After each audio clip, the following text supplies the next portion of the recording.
आधा आंगनवायामा गोबरले पावेलु गोबरले पावेलु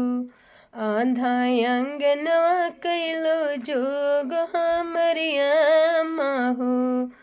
आधा आंगनवा कैलो जोग सुनयामा हो जोगवा तो कैलो यामा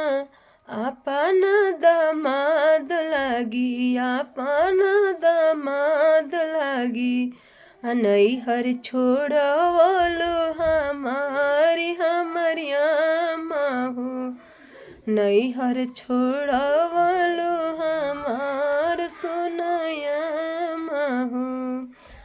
आधा आंगनवा भाभी गोबर ले पावेलु गोबर ले पावेलु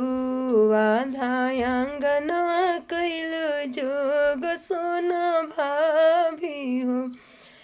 जोगवा तो कैलो भाभी आपन ननदोइया लागी आपन ननदोइया लागी